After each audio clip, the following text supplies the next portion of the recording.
Panahon, no? Dusang nag-igandang to ng New Year, no? Subong, manog, sulod ng July, no? Excited ko sa July, kaya kabalo ka, lapit na ang bulan sa July, lapit na sa Tagipusodo kay birthday ni Mrs.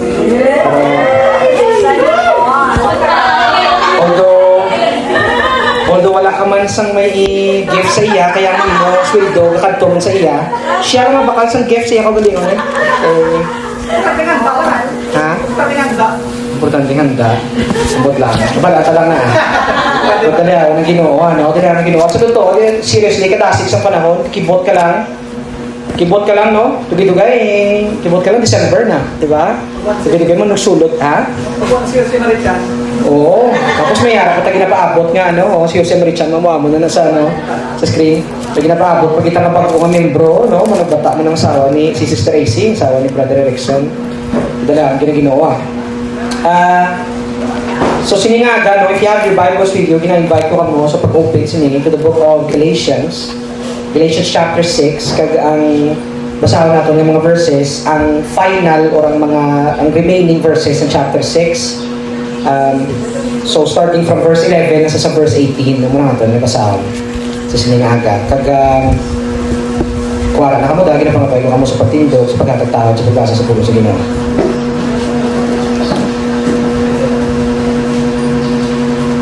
So Galatians chapter 6, verse 11 to 18. See with what large letters I am writing to you with my own hand. It is those who want to make a good showing in the flesh who would force you to be circumcised and only in order that they may not be persecuted for the cross of Christ. For even those who are circumcised do not themselves keep the law, but they desire to have you circumcised that they may boast in your flesh. But far be it from me to boast except in the cross of our Lord Jesus Christ, by which the world has been crucified to me and I to the world. For neither circumcision counts for anything, nor uncircumcision, but a new creation. And as for all who walk by this rule, peace and mercy be upon them and upon the Israel of God. From now on, let no one cause me trouble, for I bear on my body the marks of Jesus. The grace of our Lord Jesus Christ be with your spirit, brothers. Amen. Let us pray. Amay namon sa langit, Ginoo, salamat Ginoo sang ini naman Ginoo ation naging provide mo para sa amon Ginoo. Salamat Lord sa opportunity nga makabati na kami sa imong pulo kag matun-an naman ini namon.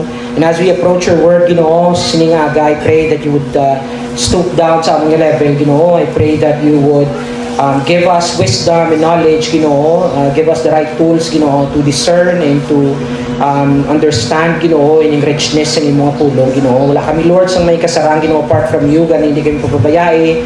Buligi kami, upti kami as you have promised us Ginoo in your word na you are always by our side. Gina-claim na namin nga promise Ginoo, kabay nga hindi mo kami pababayaan. Siningaga, upti kami hasta nga matapos ining service. Ngayon kagabay Ginoo nga at the end of the service Ginoo, truly si Kristo lang gid Lord ang mabaya kung siya lang gid Lord ang mahimaya Ginoo. Dalayawan ka Ginoo, ginapasalamatan ka ginamon sa ngalan sa imo na kasi Jesus. Amen. Take on your seats. So ang title natin sa siningaga ang atong message is Boasting in the Cross of Christ. Boasting in the Cross of Christ. Now, as we continue sa atong study sa the book of Galatians, kabalo ka mo, ara na kita sa last nga passage sa the book of Galatians, ang atong series, no? So, ging review ko ang notes ko, kag nakita ko nga ginsuguran tagali ining series nga ini October 5 of 2025. So the first Sunday sa October 2025 ginsuguran tayo ning series nga ini. Now ma-end kita sa ining series sa ining last Sunday of the month of June 2026, right? Kablo ka mo kadugay na 8 months and 23 days. Imagine, no? Nangin maayo ginang Ginoo sa pag-sustain naton sa aton no sa ining series. Kaya for me personally, ang experience is very edifying, very sanctifying. I hope nga ang experience pareho man sa inyo. Amen. Now, as we have gone through sa ining entire nga letter ni Pablo sa mga taga-Galatians at taga-Galatia, damo nga topics actually ang gin-cover naton kag from all of them no naka-glean kita sa mga wisdom, very practical ang mga applications. Amen? Pero kung i-summarize ta ang ining entire nga study, kag kung madumduman nyo sa pagsugod-sugod natin sa ining nga study, ginintroduce ko, hambal ko, sa bilog nga letter ni Paul, isa lang niya ang siling nga daw dominant nga tema, nga pagasulit-sulito ni Pablo sa ining nga sulat nga ini. Right? And again, damo topics nga gin-cover naton, damo mga practical applications nga nag-glean naton, pero ang thought or ang theme sa ini nga letter ni Pablo is isa lang gid ang major na theme. Kag kung ma-formulate ko siya sa isa ka question, amo na siyang question, no? How can a person be made right with God? Amo na gina-address ni Paul sa ini nga letter. Paano ang isa ka tawo mangin matarong sa tubang sa Ginoo? Right? Amo na nga question na gina-address ni Pablo sa ini nga sulat nga ini. Now, if you come in contact sa mga tao nga nagakadtobla sa nasari-sari ng mga relihiyon, pamangkoton mo sila sa amo na nga pamangkot, how can a person be made right in front of God or before a holy God? Paano ang tao mangin matarong sa isa ka pagtubang sa isa ka balaan nga Dios? Damo-damo actually sari-sari nga mga sabat na mabaton mo, pero I would assure you nga kung hindi Christian ang pamangkot mo, ang isabat sa imo is some type of a works-based formula, ginaya. Right? Mangin matarong ang tao sa tubang sang Diyos kung magpakabuot siya. Ang usually, or ba siya, mangin matarong ang tao sa tubang sang Diyos kung mauntat na siya inom. Or, hindi na siya magsugal or something. Right? Sari-sari nga sabat ang mabaton mo. But again, I'm sure nga ang Christians ng gidya ang may tsakto nga sabat sa ining pamangkot nga ini. And the question is very obvious, no? How can a person be made right in front of God? The answer would be a person can be made right before God through Jesus Christ. Wala na sang iban pa. Through faith in Jesus Christ. Amo na ganing hambal ta, justification by faith alone. Amo nang major nga theme, kag ang dominant nga theme sa ining letter ni Pablo nga ini. Right? And this letter, gitsulat ni Pablo sa aton, obviously, ang balaan ng Espiritu, ang pinaka-ultimate author, sinipagi kay Pablo, amo ng key factor, or amo ng letter nga ginhatag, nga provide sa aton, ang key factor, isa sa mga pinaka-importanting resources naton, para mabalaan naton, or masabat naton, amo na nga question. Right? The question being, how can a person be made right with God? Right?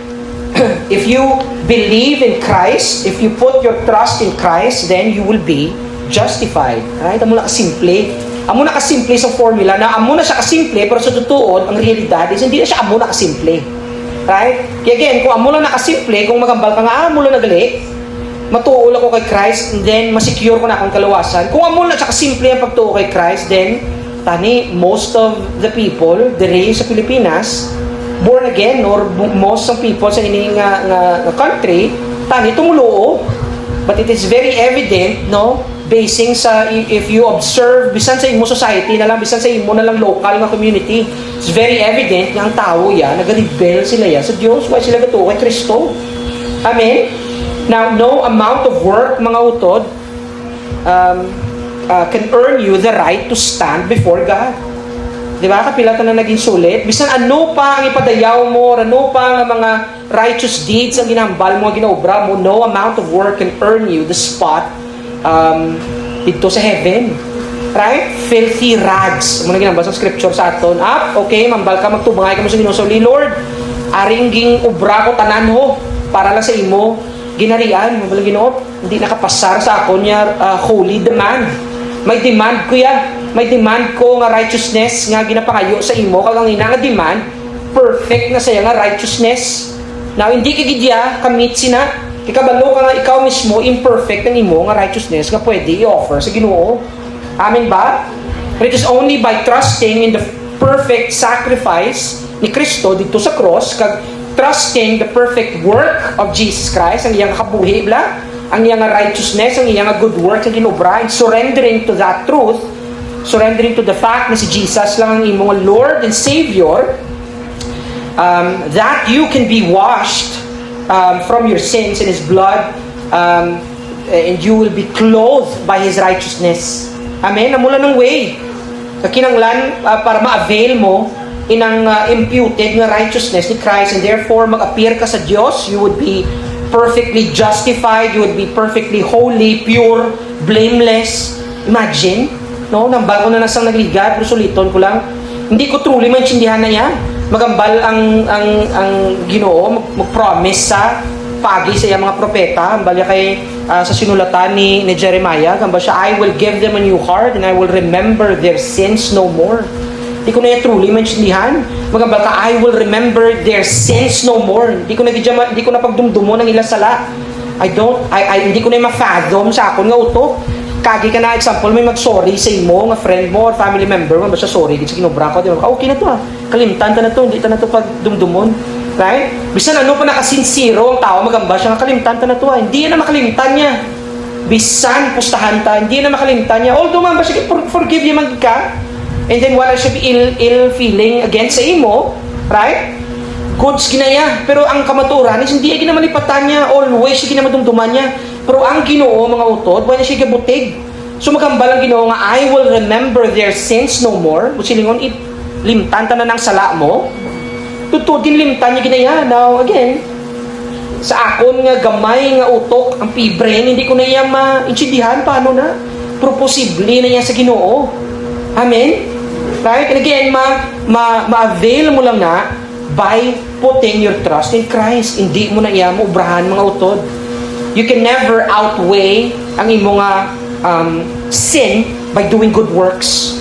Right? Kung ang paglao mo, bal ka nga maabot ang time nga mas damuon ko ubrang good works kumpara sa sin ko, sa mga sinful actions ko, kaysa uli mag-abot ang time nga mas matrampya ang akon sinful actions, matramp sa akon good works, then good luck. Right? Good luck. Na wala ko kapati sa luck. So take good luck. Diba? Hindi mo na yan ma-avail pagi dira. And again, no, ginlabor na ni Paul inang kamaturan ngayon na justification by faith alone sa ining letter. Ngayon, ginsulit-sulit siya na mga utod. Now, as we come to the last part sa ining letter, no, nag-abot na kita sa end sa ining letter, no? Very, very joyous ang akong heart, kaya at least makamove on na kita sa ining letter ngayon.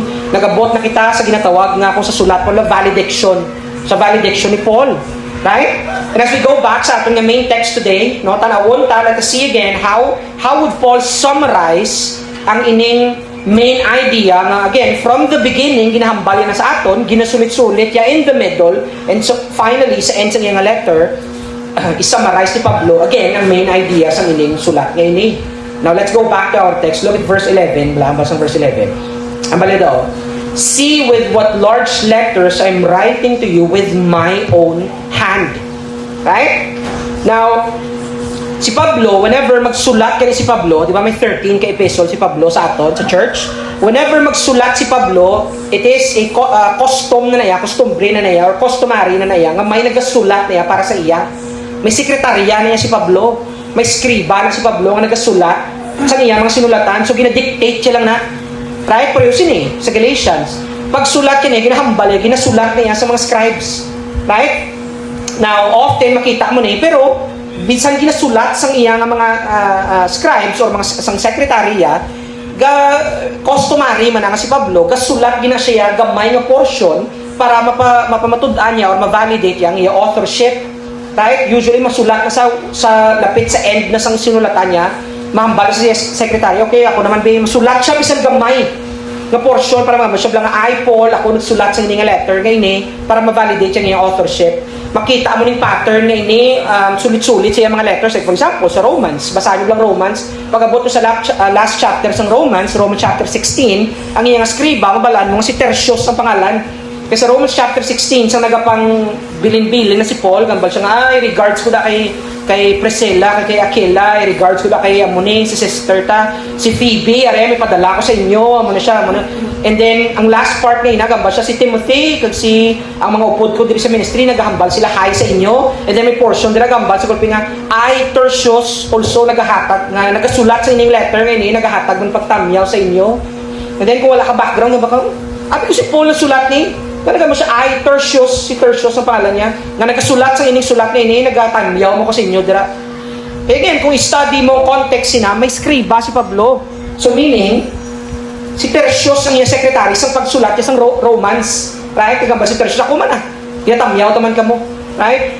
Not saying si Tertius ang sulat sang tanan nga sinulatan ni Pablo. Si Pablo niya. But again, very customary na makita mo na sa 2 Thessalonians, makita mo sa Colossians. Right? Kasi Pablo, may gamay na siyang portion niya, small portion nga sa letter nga siya mismo masulat sa iyang handwriting para i-authenticate ang iyang authorship. Kaya ginubraya man na, diri man mismo sa Galatians nga epistle, ginubraya man na. Right? Hambalya sila. Ako nagsulat, see what large letters I am writing to you with my own hand. Kagambalya, kita nyo, ako nagsulat sa inyong portion ngayon, kaganganong balya, ginadraw sila sa atensyon sa sulat, kagamba siya, kita mo kadagko-dagko git sa mga letters kaya ginasulat ko. Right? Ging-emphasize siya in large letters ngayon na. Now, damo theories, mga utod, nga kuno, amo na hambali Pablo. Nga gindako-dako, yagin ang iya nga, sinulatan sa inyong portion ngayon eh. Now, may iban nga commentators or theologians gambal sila tungod nga grabe ang persecution nga ginagyan ni Pablo kay tungod sang damo nga kastigo, persecution, gin-stoned to death si Pablo sa Troas or sa Lystra. Gin-stoned to death si Pablo sa Lystra. Ginpagwa na lang siya sa syudad kaya binapatay na siya pagbugtaw niya. Okay, move on to sa piyak. Right? Saka sa damo-damo mga persecution ginubra nga naagom ni Pablo, ang iba nga commentators gambal sila posible may diferensya na ang mata ni Pablo. Amo na nga gindako-dako ya sulat.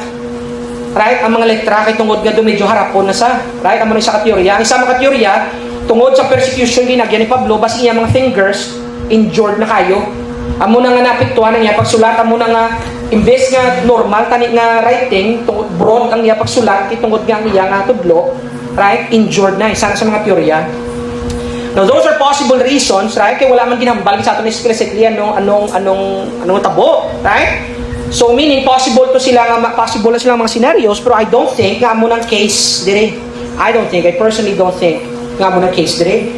Kung magsulat ko bala, for example, kung sa ako na lang balaya, magsulat ko, whether kung sa papel man na, actual man na paper, o kung ga-type ko sa computer, kung gasulat ko sa papel, example, gasulat ko sa notes and then may gusto ko nga i-highlight, usually gina-circle ko na, or ginabutangan ko sa highlighter, or gina-underlinean ko siya, or may ginahimo ko para ma-highlight ko siya. Na kung ka-type naman ko, usually gina-bold ko ang letters, ginapadamol ko, or gina-underlinean ko man siya, right? Usually ang unang tinobra ko, kagi na kamo baton sang text nga ang text sa inyo, puro tanan capital letters, kagi ka mo na baton sa muna.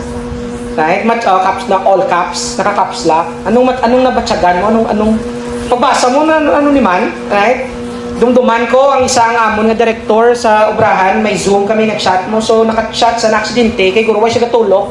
Ito isa ulo yung guro yan, naka-type sa naka-all caps sa gali sa keyboard. So pag-enter ya, pagwa sa mo naka-all caps ang ginambal. Pagkatapos na-realize ya, almost immediately, nung tawi ya, ay sorry lang na all caps ko ang hambal. Ay tinga nag-sorry sao. Kaya nung kakabatsagan mo kung makakita ka sang all caps nga sinulatan ako. Anong feeling mo? Feeling mo na baka ano siya man akig? Or ano siya man nalipay? Right? O baka surprise siya?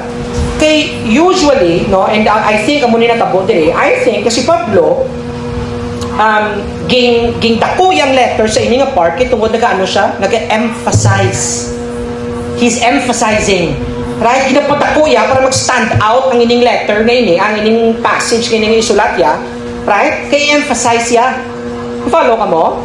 Right? So anong point? Ang point is gusto niya mag-convey sang do urgency, gusto niya mag-convey sang do importance bla gambal siya nga kinanglan yung hindi ka mo laoy-laoy i-address nyo ni dayo ng ang issue nga katabo dira considering nga ang Church sa Galatia do medyo slowly kapakadto na sila sa pagiging legalista, right? Do medyo legalistic ng church nila, do medyo hindi na sila spiritual na church, medyo more on emphasize sila sa mga traditions, mga ceremonies, do legalista ng church nila, right? So amo nang gusto ni Pablo nga mabatsagan nila nga do medyo right, sense of urgency, amo nang ginapukaw sila ni Pablo.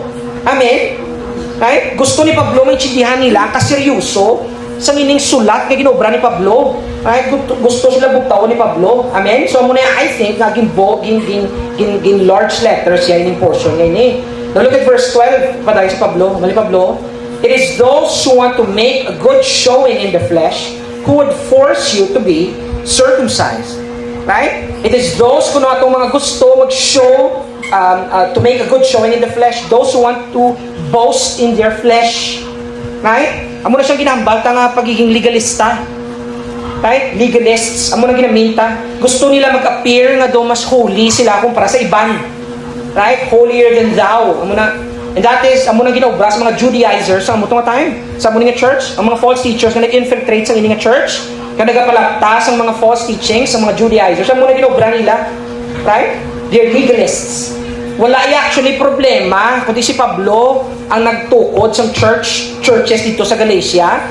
Wala yung problema ang mga Gentile Christians dito nga part sang dito nga portion sa Galacia. Wala sila yung problema.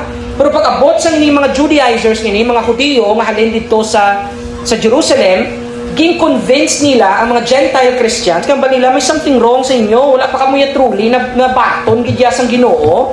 Kaya tungod sa faith nyo, nang basin nyo ni Paulaw, matuo ka lang, maluwas ka na. Hindi na tsakto yan. Para ma-welcome ka sa kingdom sa Ginoo, dapat usundon mo kami ang mga Hudiyo, kami ang mga anak sa Diyos. Amo niya tatay, si Abraham. So, ang pinaka-number 1 yung obrahon, mapatuli ka mo. Circumcision, kaya mo ng isa sa mga core ng mga tradisyon sa ginobra namon para mabalaan na tumuluo ka sa Diyos.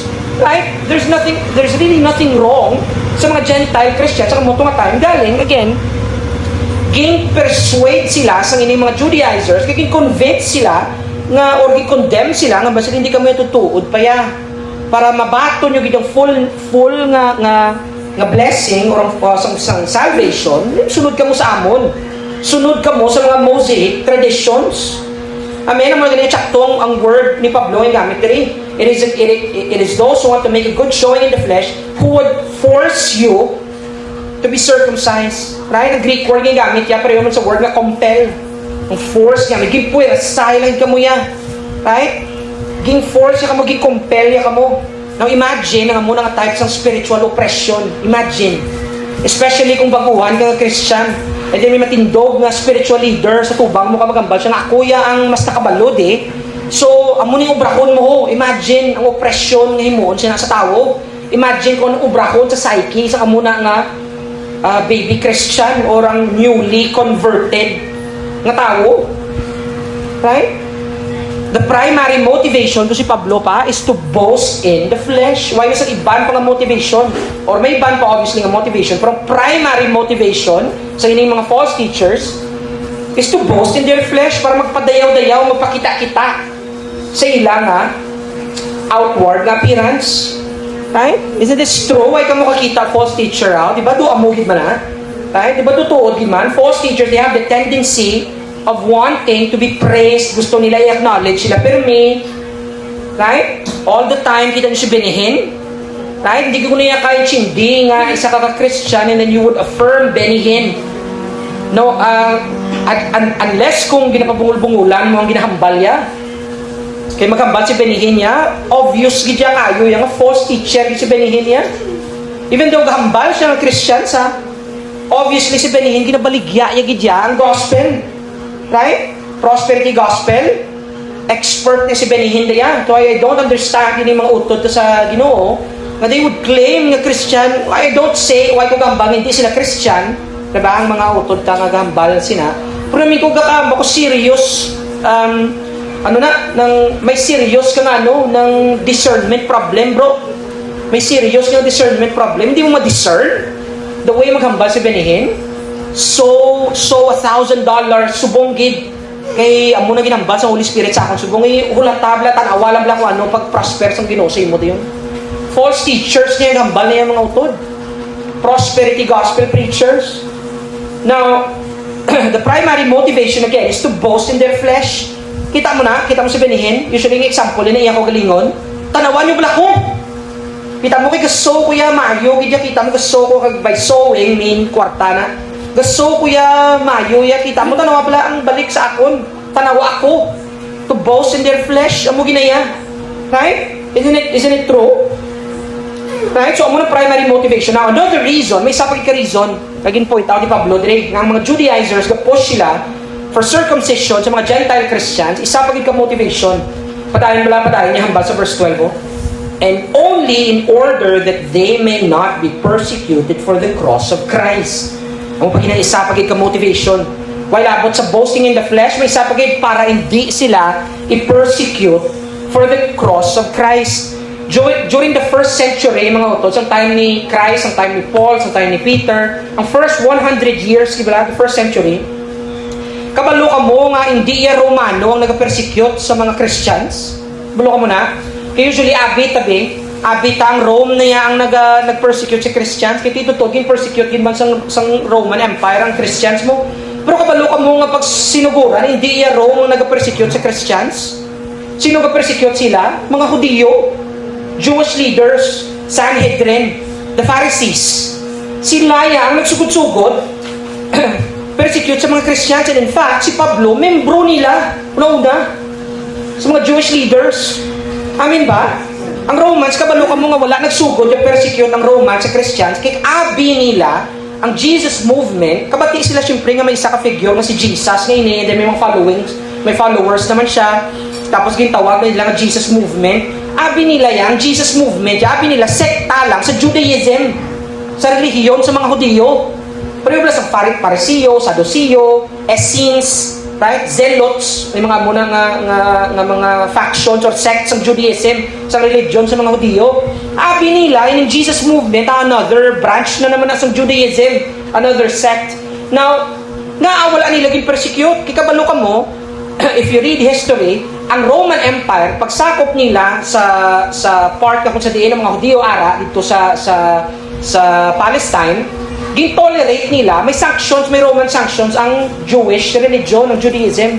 Mayara sila toleration, gin-tolerate nila ang religion sa Judaism. Butsilingon, pagsakop nila, ako na si Caesar, na nga ito nga supreme leader, si Caesar na, tapos may governor na kami hatag sa inyo, pero kamo yung mga Jews, pwede ka mo gyapon, free ka mo gyapon, ka-express sa inyo yung religion. So may mga sacrifice sila gyapon, tapos tagaan sila gyapon niya hari, may hari ka mo gyapon, tetrarch si Herod. So siya gyapon ang hari nyo, pero hindi na siya siling inyo hari kina. Although siya ang governor sa inyo ka time, pero under siya gyapon sa Roman Empire. Amo na gani again, hindi sila capital punishment. Sa Old Testament yan, makastone to death sila. Pero sa time ginsakop sila sa Roman Empire, under sila sa Rome, nga government, hindi na kamo capital punishment. Amo na galing si Jesus, gindala nila kay Pontius Pilate. Kaya gusto lang nila, sila mismo yung patay kay Jesus mo. Hindi nila mapatay. Gindala nila kay Pontius Pilate, kaya ginanglan nila bas-bas sa Rome, para patisyon si Christ. Right? Now again, ang Roman Empire, mayara sila sanction or may gina-tolerate nila ang Jewish religion, ang Judaism. Amo na pagkabati nila sa Jesus movement, abi nila, doon na yan, sana naman nakasect na naman sa Judaism. So, hindi nila persecute. So, sino ang una nag-persecute yan? Ang mga Hudiyo. Sila yung mga una nag-persecute, mga Jewish leaders sa Jerusalem. Sila yung nag-persecute sa mga Christians, sa mga, believers of the way. Ano pa nang tawag sa una sila, hindi pa Christians, tawag sila believers of the way, right? Jesus movement, sari-sari pa tawag sila, tawag na sila Christians later on na dito na sa Antioch, right? Now, it is only sometime nga it became clear na nga ba't ang Rome nga ba't hindi sila galiya Judaism, lain gini sila galiya. And ang mulang to, pagsugod nga ging persecute na sa Rome ang Christians, right? Sa time ni Nero, grabe ang persecution. Sa time ni Decius, ang emperor si Decius, kay Diocletian, ang mo itong pinakagrabe ng mga persecution. Sa time, sa mga Christians, pakaon sila ginasulod sila sa Colosseum, sa ginampangan sa gladiator, ginapakaon sila sa mga ido, right? Ginasunog sila at a stake. Pero sa amo lang itong time, right? Kang only reason nga gin-persecute sila sa Rome, kay tungod nga hindi sila yang Christians affirm kay dapat sa Roman Empire Caesar is Lord mo. Amo na dapat mo i-profess mo Caesar is Lord, Kaiser Curios. Amo na dapat Caesar is Lord. Ting Christians hindi sila magambat Caesar is Lord. Kaiser Curios gambat sila Jesus Curios. Right? Jesus is Lord. So amo tong rason nga ang Roman Empire mas lahat di ka mo gali. So doga no kamo. Do ma-mutiny ka mo or do ma-rebel ka mo sa atong government. So, gi-persecute sila. Right? Pero again, ang point is, hindi yan una-una ang Rome ang nag-persecute si Christian. So una-una nag-persecute din sila, mga Jewish leaders. Right? Now, in Judaizers ngayon nga nagkadto sa Galatia, ga-affirm sila gambal sila, okay, gato kami kay Christ. Pero at the same time, hindi sila gambal fully, gato sila kay Christ. Kinahadlok sila, may persecute sila sa mga Jewish leaders. Right? Nahadlok sila nga madula ang ila nga standing within the Jewish community, kag hindi na sila tahaon, kag nahadlok sila nga persecute meaning dalo na sila sa pag-preso man, upod sa mga Christian, kag ginalagas ni Paul, sa amo nga time. Right? So ano na siya? Compromise. Right? Compromise sila. E gamba sila nga sa totoo, gatuo ka kay Christ, pero hindi na siya enough. Kinanglan may pagtuo ka plus ubrahan mo pagidya. Right? Do ka familiar, right? Do ka familiar na theology, right? Faith plus works. Right? So amo na nga ginahambal ni Pablo, gina-insist ni Pablo, nga hindi na inyo you're boasting in your flesh, hindi na genuine yung faith ang inyo. Amen? Now look at verse 13. Padaan si Pablo, for even those who are circumcised, meaning ang Jews, mga Hudiyo, those who are circumcised do not themselves keep the law, but they desire to have you circumcised that they may boast in your flesh. So again, ano na siya? Gina-expose si Pablo ang ilang hypocrisy. Mga hipokrito, mali Pablo, kita mo, bisan sila, the circumcision party, which again, ginamilan ng mga Hudiyo, kasi sila yung mga tuli, sila mga munang sign nila, covenant sign sa Old Testament. Ang mali Pablo, bisan sila mga tuli, gambal sila nga ubrahan yun. Pero sa tutod, why mo na nila ginaubraman? Although kung katulog ka ginobra nila, pero kung why ka katulog, why na nila ginobra? Gina-expose sila ni Pablo sa ilang hypocrisy, kag pareho sa mga parisiyo, nga gina-rebuke bala ni Christ bala, nga mga you brood vipers, or si John the Baptist pa, you brood vipers, right? Whitewashed tombs, ang tawag ni Christ sila.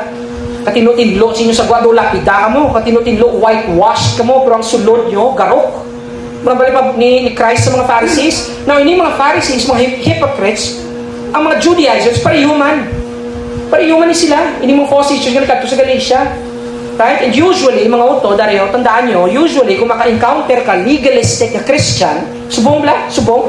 Usually, kung maka-encounter ka legalistic na Christian, siya yung Christian na i-compel niya ka na, o reforce niya man ka na, mag-ubras ang mga ining mga ulubrahon na sa totoo, kung i-analyze mo, wala man na nagabulig sa imo kaluwasan, o wala man na siya nakapikto sa imo nga justification, pero i-force niya na sa imo, sa inang legalistic na Christian na, and then, ihambalon niya na, or i-accuse niya ka, nga do kunabi, do less nga Christian sa iya, ito mo wala ka na i-ubras ang amo ng mga practices.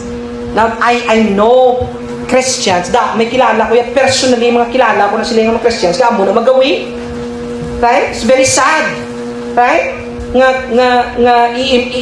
I-force na nila sa imo, right? Ang ilang mga lihi-lihi, or ilang mga desperates, kasi tutod wala na iya na nakalabot, or wala na iya, hindi na makapikto sa imo nga standing, sa imo nga justified na standing, sa tubang, sa kamay. Pero again, i-condemn ka na nila or itagaan ka na nila pero may kabugaton nga do as if do lesser nga Christian kumpara sa ila. Nagets nyo? Wala ka muna kilala ka muna. Kahit nung patiyaman na sila usually, sunda ko wala ako ikabutig. Huwag na. May amugin na yung tao, yung kisado kakladlawan, kung may amugin na niya, may isa ka false teacher nga pangalan si Todd White sa internet, i-search nyo sa bala, si Todd White. Kabulokano nga ba ni Todd White? Aring claim nyo, ever since nga na born again ko, ever since na convert ko, I have never, even once, I've never violated the law of God. Amo nang claim, ever since.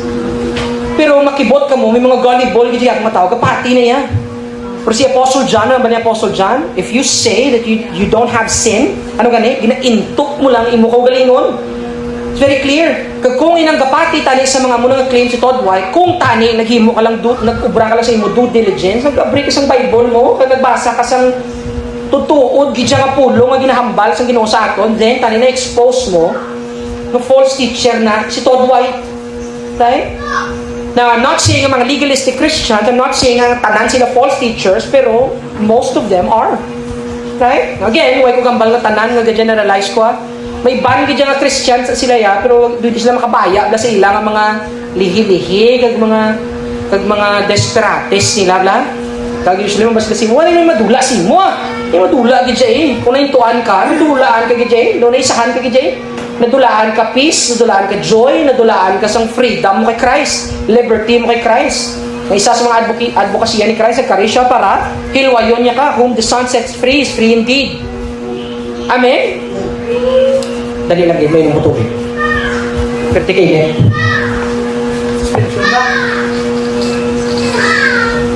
Suspense.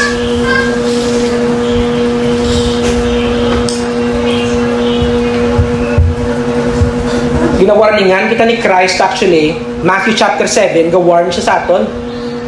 Hypocritical judgment. Yun ang balang kita ni Christ. Right?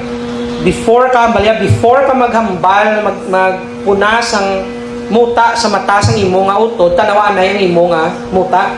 Kaya bali ang muta sang utod mo, gamunggo lang imo ya daw kangay sang log, sang truso. Kita mo ang iya illustration, comical, to kakaladlawan. Tayo to kakaladlawan, kaya ang imo yang muta ya, kalaba kayo, kada balikid mo gaduko ang tao. Gaduko ang tao, kay tungod nga kita mo pag illustrate ya, amo na ginahambal ya. Amo ka na kung ga-judge ka sa tao hypocritically. Now, ginagamit na siya sa mga iban nga mas kita mo, judge not lest ye be judged. Ang nasugod ni Christ mo sa Matthew 7 mo. Kita mo, hindi ka mag-judge kay kung ikaw mag-judge.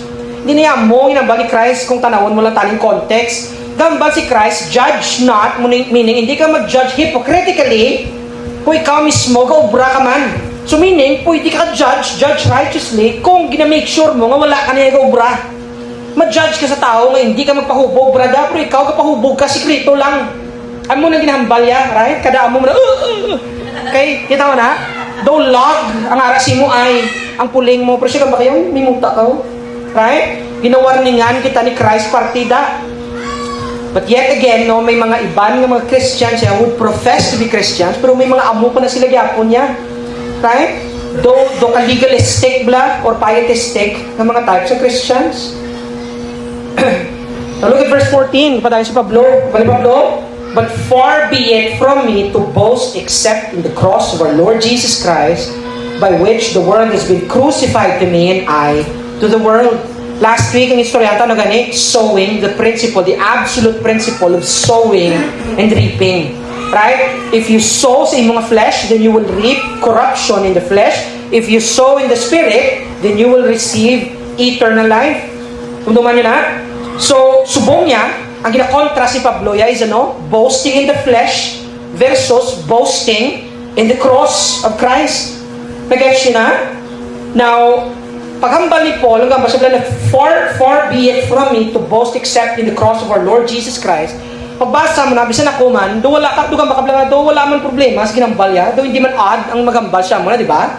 Kaya especially kung Christian ka, do magambal ka lang, don't boast in your flesh, boast in the cross of Christ. Do ka, perfect man, di ba? Nga ambal, wala man, do hindi man odd, di ba? Do wala something wrong, and I'm not saying may something wrong, pero namin ko, do wala kami manotice nga do ka weirdo, kabalo ka mga kasi sa ato nga culture subong, it is very normal to see a cross. It's very normal sa ato nga culture subong, ginasuksok ta sila as necklace. Akong tricycle may cross, kita nyo? Gina-designan ta ang mga bagay, ang mga butang naton. Cross, ginatatuan ta ko galingon ta cross, gina-display ta ang cross, right? Kaya kapag may cross ta diyo, right? So do magamba ka boast in the cross, do wala man siling odd, do wala man weird magamba si Paul nga far be it from me nga mag-boast ko sa flesh. Yeah, but rather mag-boast ko sa cross of Christ. Right? Do wala something wrong, pero aring gusto ko ma-realisar yung mga utodo. Sa time back in Paul's day, ang crucifixion, right? Ang pinablang ng crucifixion is one of the most humiliating nga pina sa isa ka tao, nga capital punishment. Sa time ni Christ, kita mo muna pinakataas nga punishment ginatag ni Christ, crucifixion, right? Isa sa pinaka makahuluya sa kaya kabalo ka mo way labot nga ginapakahuyan ka, ginaamo ka na o ginaspread ka, nakauba ka, ginaubahan kaya, imagine nyo na bla, right? Ginalatigo ka pa kadto, right? I-spread ng imong kamot ka mo na, nga samtang gauba ka, right? Imagine, di ba kita gani mag-ilis kita or something, sulod ka sa imo kwarto, gina-make sure mga bintana sirado, mag-ilis ka, kay tungod nga ang naked self mo, ang imo lang spouse ang makakita sina. Amo lang ganing beauty sa marriage, kay pwede kaya maging naked sa imo spouse. Pero hindi kaya pwede ka pakita sa iban. Kaya kabalo ka gidyan na nakuya ka. Ubahan ka nila ya, kagiam mo ka na nila yaw. Samtang ang mga parts mo galaylay daya, ginaamo ka na o, ginakadlawan, kasi ginamaka mo na isa sa pinaka-humiliating nga pina sa time ni Paul, kag sa time ni Christ. Right? Now, kabalo ka mo, nga bisan ang word nga crux, kabati mo crux, C-R-U-X, kabati mo sa term nga, let's get down to the crux of the matter, blah, blah. Dugang baka let's get down to the heart of the matter. Ang crux mo sila, ang pinaka-point sila, let's get down to the... Ang word na crux, Latin na siya. Latin word na siya. Kabalo ka mo nga amo na word, unmentionable na siya sa times ng Roman culture, bla. Right? Sa polite society sang Rome, why na sila gahambal sang word nga amo na? Kay tungod kabalo sila, kalawayan sila. Ano, test ka kung mag-Christian ka na, tapos gastorya ka sa imo nga kilala, gamo ka na, grabe siya mo, gamaoy siya, gapang yudi sa mo. Do hindi mo mahambal ang word ni Wati, ang baka nga, kabalo ko daw kalawayan, kung magambal sang, kung ihambalon mo iblang yudi nga word, ikinahambal mo lang yudi, for example, ang baka lang, pertiga pang lightning and thunder siya mo. Kung saan naging hambal mo, ay ka na problema, maghambal ka na, kasi totoo, kilat mo lang na siyang linti, kilat mo lang na siya. Galing kito ka, baka polite ka na, kadang Christian ka dito, hindi ko gusto maghambal. Kahit gusto na ko, ako man, hindi naman ko gusto maghambal. Or kisa ka makablangan, duka ano, kinasiya ho, duka G-A-G-O. Do hindi mo pwede hambal, duka unmentionable. Ang crux na word, amo na siya. Sang time nila, hindi sila maghambal. Kita ka na sa Harry Potter, the man, who shall, hindi dapat man-name ng man, si Voldemort, hindi pwede mahambal. Right? Amo ng crux na word mo, to. So, imagine mo, kung magpataw sila penalty sa crucifixion, matsyag mo ano ginahambal nila. Kasi ito, dumako na sa gamay kami yati, hindi kami pwede ka-curse ko sa ano. Tapos syempre, may ano ka na yan, may mga term ka nagamit siya. We ink, or example, ahem, or something, hindi mo pwede mahambal mo. Kaya nag-ano siya, we ink, kaya nambal naman, kaya dublit pala. Right? Kasi courtesy na sa mga utod kong mababayi, sila na imo sa mga term nga muna. Right? Pero mo ng word nga crux, hindi sila kahambal. So imagine, kung magpataw sila penalty nga crucifixion, kabalo ka mo ginambal nila. Okay, so Aryo, nag-reach at a verdict, aring pina sa iyaho, hanging him on the unlucky tree. Ito ng word. Ibitayon sa malas na kahoy. Kaya parang hindi lang mahambal na crucify him. Crucify that man. Right? Kita mo, amo na iya ka hiliglas na word. Ang crux ng crucifixion or ang cross amo na nga time. Right? It's so unmentionable. Now, amo ni gusto ko ma-realize to. Again, we may not see anything wrong sa aton subong or anything weird, magambal kita, I will boast in the cross of Christ. Pero tandaan nyo, isang time ni Pablo, it's very odd to say, ang amo ng word. Very weird na yung mahambal. Kaya kabalo ka, ang cross, kung glory, why na sila affect together, yeah? Get what I'm saying? Magambal si Paul nga, I boast in the cross of Christ. Which yung I glory in the cross of Christ. Ang glory, kung cross, hindi na pwede tabuon. Sa amo na nga time. Anong glory yaw? Sa times ng Rome, nga baka glory, general kay, damo ko na conquer ng mga, damo ko na daog ng mga gera. Amo ng glory, glorious ka. Or may na-achieve ka, or nagdamo ang ako nga manggad tungod sa negosyo ko, and infiltrate ko ang tanan na monopolize ko, ang amuni ko, ang muto, may glory ka. Pero for Paul to say, I glory, or I boast in the cross of Christ, hindi niya pwede sa amuto nga time. Get what I'm saying? So ang fact, ginhambal na ni Paul, is very interesting. Actually, hindi very interesting, it's very, amazing, ngayang bala ni Pablo sa amuna nga time. Right? Kabalo ka mo kung ano nga guts ang kinanglan mo para mahambal mo sa kamuning nga time. Kagaring ang pinaka-amazing nga part to. So Pablo, why siya gambal nga I boast in the cross of Christ? Hindi lang amo na. Ano gambal ya? Not only nga nag-boast ko sa cross ni Christ, wala na sang iban pa nga i-boast ko other than the cross of Christ. You get what I'm saying? Why gambal siya bla? Amo nang amazing dira. Kawirdo na ganing ihambal mo sa amo nga time. Pero kamo si Paul nga except pagidya, buti wala ka sa iban, but far be it from me to boast except in the cross of our Lord Jesus Christ. Do you get what I'm saying? So I hope mga utod nga may kabugaton na sa inyo kag sa akon. Pero stir up man ang inyong kabalagsagon. kisa ka normal sa ato magambal na, pero understand the situation sa ginambal ni Pablo ni. Right? You see folks, kabalo ka mo nambal na ni Paul, kay si Paul, kay chindig gidya si Paul, sa niya ginahambal, kay chindig saya nga kung wala si Kristo, wala gidya, balor ang iyang alay. Philippians chapter 3 verse 8, ano ba ni Paul? Indeed, I count everything as loss because of the surpassing worth of knowing Christ Jesus my Lord. For His sake I have suffered the loss of all things and count them as rubbish in order that I might gain Christ. Ging kabig ko na nga daw walay pulos ang mga sanguda ko nabalaan, sugod nga na-attain ko ang knowledge and wisdom angay nahanungod kay Kristo. Kabalo ka mo sa aton English nga translation, ginapahumukumok lang na siya. I claim it to be rubbish, pero sa tututang original word gamit ni Pablo, dung. Dung. Kabalo ka mo nung dung? Tai. I consider it tai. Why ginayapulos? Ang worldly philosophies nga nabalang. Kabalo ka mo, mga utod, si Pablo, alam na siya nga tawo. Anong malang ang aton alam sa kay Pablo man? But for Paul, I'm not, kabalo makilala niyo naman ko guro para hindi ko na-explain git, nga why kaya gambal, nga i-worship si Paul. Kabalo nga si Paul yung makasasala, dito siya nga tawo, bisan siya gambal siya, wala na isang iban pa nga wretched kumpara sa ako, ako pinaka-wretched. Right? But for Paul to say, nga why ko ito gina-consider, ang akon nga ano ya, right? Sang nabaton ko na ang mayong balita, ang kamaturan parte kay Kristo, right? I-consider ko to ya nga, loss. Hindi na ko ito magbalik ya. And Paul understood nga kung magkadto sa kay Christ, anong implikasyon siya, i-denounce mo ang kalibutan. Hindi kayo pwede maging carnal Christian. Nga meaning worldly ka, at the same time Christian ka. Kabalo kita si Paul, kabalo ka mo nga kaya ang balya, by which the world has been crucified to me, and I to the world.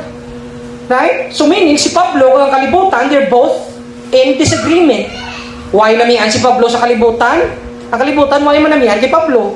And Pablo, I've been crucified to the world and the world is crucified to me. Imagine, gabala kalibutan na, ging-crucify ko kay Pablo, nainit siya kay Pablo. Nainit mo si Pablo sa iya. They're both in disagreement with one another. Kagkabalo ka mo, ginaboast ni Pablo na iya. Ginapatayawin na iya. Right? Na hindi na kuya nabilong sa kalibutan, nabilong na kuya sa kingdom, sa Ginoo. Now, how about kitaya? How about kitaya? Na-crucify naman tayo sa kalibutan, kaya kalibutan na-crucify na sa aton. Right? Kitaya, do we hate the ungodly things of this world or gina-embrace ta ang ungodly things of this world? Amo nang mga questions na dapat makutunta sa aton, kaugalingon mag-examine ka sa aton yourselves. Do we fight the temptations of this world kag nagaso kita sa aton sa Holy Spirit, or do we pursue the world? Do we sow to our flesh kag gina-embrace ta ining pleasure sa gining kalibutan? Figuratively speaking, ga-extend man yan ang kamota nga do as if do i-crucify ta kay para i-crucify ta ang mga besetting sins ta, right? Ang mga sins tabla nga duna sa aton, do figuratively speaking gaamo man tanao para do ma-crucify ta, or gaamo ta na para hakson ta pagidya ang mga salata. These are the questions nga dapat ginapamangkot ta sa aton nga kaugalingon. Amen. Si Pablo mga utod na intindihan niya ang glory sa cross, even sa suffering, or I should say especially sa times of suffering. Naintindihan ni Pablo yan ang glory sa cross. Amen? Kabalo ka mo mga utod na magtawag si Kristo sa aton nga come to me and take up your cross daily. Kabalo ka mo anong ginamin niya na, anong implications niya na you should die for your faith. Take up your cross. Kaya balik Christ, ako may cross na kuya. Tigin pa tayo siya. Magama siya, take up your own cross. Kina-invite ka to die in your faith. Kabalo ka mo na. Dari sa Pilipinas mo utod, almost laughable. Dumidyo kaladlawan, ay ako magambal, tagi na persecute tadi. Do kaladlawan mga utod. Na wala ko gambal nga ginayaguta kong iban nga mga Christians dire nga ga-suffer sila mga muamo na bla, mga persecution. And do not make fun of them. Pero gusto ko lang bala nga may tsindihan ta, nga masanagan kita, kakabalo ka mong Christian sa iban nga parts ng world ya, ga-suffer sila totoo nga persecution. Like sa mga Muslim countries nga illegal lang pagiging Christian. Kahit madakpan sila ya, ginapatay gid sila ya, ginahang sila sa crate, kag ginabutang sila sa plaza para makita sila sa iban, para hindi sila pamariyuan. Now kita ya, ginakadlawan kita sa mga tao, ginamak kita nila gamba sila nga buang-buang na sa subong sa una, mayo pa na sa subong buang-buang na sa, and then galalain ta, gamito naging persecute, diba? Dito ka kaladlawan, diba? Kaya mula na yan, itong persecution di. Baka almost laughable. Right? Tandaan nyo mga utod, sangking pen ni Pablo, ining sulat na ini, pagkabali, I boast in the cross of Christ. Si Pablo ya, ara gid sa time, na tangible gid ya, real gid ya, ang persecution na ginagyan ni Pablo. While abot sa verbal, na persecution ginagyan niya, kinakastigo gid si Pablo, kag ginaplot gid ya nga patsyon si Pablo, ginastone to death siya gani. Right? And yet, kabalo ka mo, ano man ni Pablo? But far be it from me to boast except in the cross of our Lord Jesus Christ. Imagine that. Imagine that. Now, can you and I mambal ka man ha? Mambal ka man ha? Look at verse 15. Kamali Pablo, for neither circumcision counts for anything, nor uncircumcision, but a new creation. Neither circumcision nor uncircumcision, meaning ang imo outward appearance, why niya matter with respect sa atong salvation? Right? When we talk about being made right before God, why niya matter kung ano yung physical appearance? Tambok, niwang, laway, gwapo, right? Ungab ka man, kumplito man unto mo, why niya labot? When it comes to, with respect to your salvation, ang physical appearance mo, wala, achievements mo, wala man. Posisyon mo, or fame mo, or kung ano man ang mga manggad mo, why na siya labot, mga utod, with respect to your salvation. Kabalo ka mo anong gamatter ya? A changed heart mo nang gamatter. Regenerated heart mo nang gamatter. You can appear to be the most spiritual person, right, sa inyo church, o sa inyo society, o kung din man, o kung sa bilog din nga kalibutan na. Pwede kayo mag-appear nga do as if na ikaw ang pinaka-spiritual na person, pero the question remains, are you a new creation? Right? Are you a new creation? Kaya pwede kaya again, pwede kaya maging modest, pwede nga wala na siya pamuyayaw, or pwede man nga, wag na siya kainom, never na siya nagpakubog, subong, or pwede man nga, grabe na siya, do ka philanthropist, ginasaya. You can help people, you can do a lot of good works, right? But the question remains, are you a new creation? Right? Because if you are still the same person, kumbaga, kung ikaw magyapon, amo ka man nagyapon, tapos ang inobra mo, gindugang mo lang si Kristo as if sa imo life, as if do ka icing on the cake lang si Kristo para sa imo, then, right? You miss the point. Na-miss mo ang point. You are missing the forest for the trees. Right? Tungod grabe ka ka-focus sa kahoy, na-miss mo na ang forest, gimis mo. Right? You don't add Christ to your life, mga utod. Si Christ, among life. I am the way, I am the truth, and the life. So you don't put Christ nga do as if do ka cherry on top lang sa, kung ano pa kitang mas nami si mo, bro. Kung may Christ ka mo. No, you don't do that. Ang gusto ni Christ new creation. Right? Therefore, if anyone in Christ, you are a new creation, the old is gone, the new has come. Complete transformation, ganyan mga utod na gina-require sa aton sa gospel. Amin ba? That's what it means to be a Christian. Amo ganyan ang butsiling sa isa ka new creation. New creature, kaya hindi kay siling amo ka man gyapon, nagdugang lang ko, nag-improve lang ko. Newly improved, hindi gyapon ka pasar. Right? Right? Hindi ka pasar. Bad news. I-exchange mo ginaya ang daan mo sa bag-o mo. Amen? You need to be conformed to Christ. You in Him, He in you. Conformation, ginaya mga utod. Amen ba? Amen? Right, so ang remaining 3 verses ni Pablo, naghatag na lang siya sa aton sa iyang farewells, ganyan nga blessing. Kaya again, valediction niya na mo, kapamalam-alam na sa, look at verse 16, and as for all who walk by this rule, peace and mercy be upon them and upon the Israel of God. Daw ga-declare siya blessing sa mga Christian Israel of God, ay gamit niya. Storyahan ka na dison, may time para i-explore ta na ng butsiliw sa Israel of God. Butsiliw ito gambala sa those people na belong sa Diyos, nag-declare siya blessing. With verse 17, from now on, let no one cause me trouble, for I bear on my body the marks of Jesus. So, gina-address siya itong mga scoffers siya, itong mga mockers siya, atong mga false teachers dito sa Galatia. Ang balya, ang marks, ang mga lagob ko, ang mga pilas ko is evidence na faithful kuya sa akong na mission. Right? Not saying nga kabalo siya nga mo nang maluwas sa iya, pero gamba siya lang compared to you. Right? Do si Chris Aquino ba? Right? Compared to you. Right? Do grabe amo ka na mag-accuse sa akon, ikaw ya. Ipokrito ka. Right? The gets mo namin ko, amo na ginambal ni Pablo, gina-defend yang iyang apostleship. And then last verse 18, ang balya, the grace of our Lord Jesus Christ be with your spirit, brothers. Amen. Right? What a wonderful way to end your letter.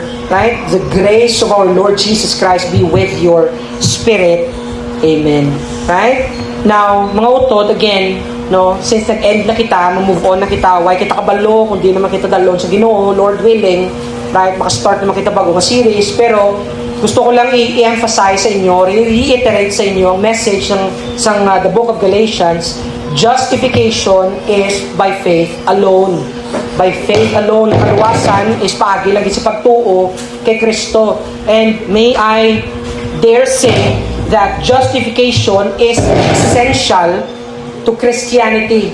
Not only nga central sa Christianity, essential gid saya busilingon kung Christian ka dapat kabalo ka gid niya.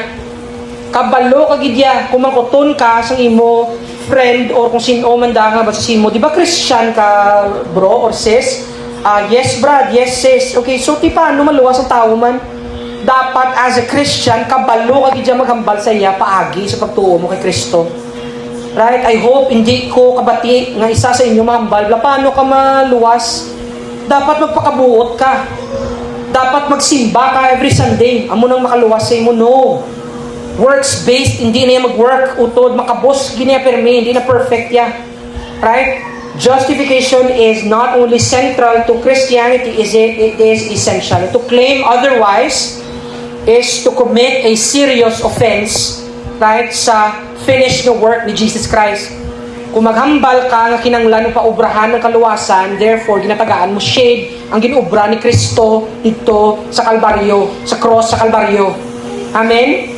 And we should be emphatic sa amo na yang kamaturan kinanglan i-uphold to kanya kamaturan ngayon na, right? And we should boast about that.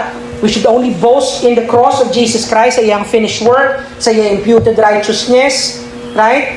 Amo na yung i-boast natin, we should boast in the cross, especially mag-abot sa aton nga justification. Amen? Amen. Let us pray.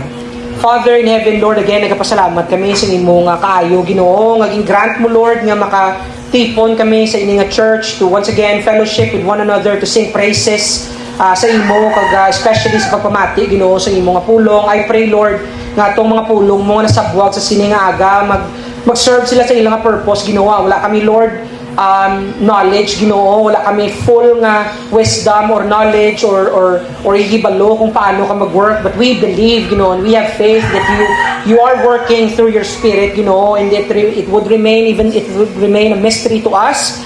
May faith kami nga ikaw nga Ginoo nakabalo ka sa ginaobra mo, Lord, and therefore wala aksidente nga katabo diri sa kalibutan. I hope nga itong mga pulong nga nabatian namon would serve as a reminder every time, Lord, mag-down kami, every time mag-feel kami, Ginoo, sang insecurity sa among life, and every time, Lord, mag-agi kami sa mga hardship. I pray that you would bring this to our remembrance, Ginoo. You would give us comfort, Ginoo, pagi sa balang ng Espiritu, Ginoo. Kaya again, we fully rely on you, Ginoo. Wala kami sa may kasarang, Ginoo, apart from you. Gani, sa liwat, Lord, dalayawon ka, nagabay, Ginoo, nga padayon mo kami sustain. Wala na kami sang iban pangadangpan, ikaw lang gid, Lord. Ikaw lang gid ang takos nga dayawon, amo yamon pangamuyo sa ngalan sa imo anak na si Kristo Jesus. Amen.